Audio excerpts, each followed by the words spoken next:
hawlgallo joogto ah oo aanu ku baacsanayno kooxaha nabadiidka ee al-shabaab waxaana ka samaynaa goobo kala duwan oo qorshaysan oo loogu talagalay hawlgalka isaga waana mid joogto ah maaha mid xilli leh maaha kaas oo aan ugu talagalay inaanu al-shabaab kaga horeyno gobolada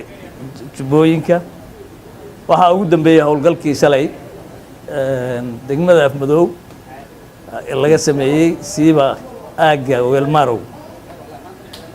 sila shalay sidoo kale waxa laga sameeyay aaga Kanjiroon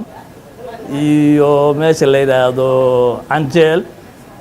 ilaa iyo meesha la yiraahdo Jaacadalle sayana hawlgalkaas ilaa shalay uu ka socday sidoo kale waxaan kaloo ka sameynay ilaa iyo Buulaxaaji iyo Biroole inta u dhaxaysa waana mid maan joogto ah maaha mid maaragtay waqti kaliya ku eeg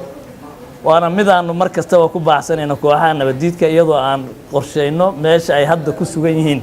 aanu ku raadsanno aanu ku baacsanayno waana si joogteynayna insha Allah hadii la yiraahdo waana si wadi doonaa waayahay howlgalladaas ma waxa fuliyay ciidamada daraawishta ee Jubbaland mise waxa jiray kaalmo ay ka helayeen Amisom howlgalladaas waxa fuliyay meelaha qaar kood way wada fuliyeen Amisom iyo way ka wada socdeen iyo ciidanka Jubbaland inta badan si howlgalku waxa fuliyay ciidamada Jubbaland ayaa fuliyay inta badan meelaha qaar koodna waqtiyada qaar koodna waa wada fulinaa sidoo kale taliyaha ayaa baaq u diray shacabka ku dhaqan deegaanadii laga saaray kooxaha nabadiidka ee howlgalka ciidamadu ay ka sameeyeen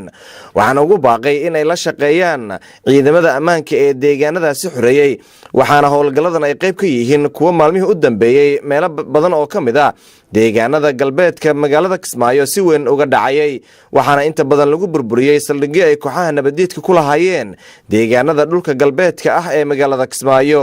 aadan maxamed salaad raadiyaha telefishinka qaranka magaalada Kismaayo.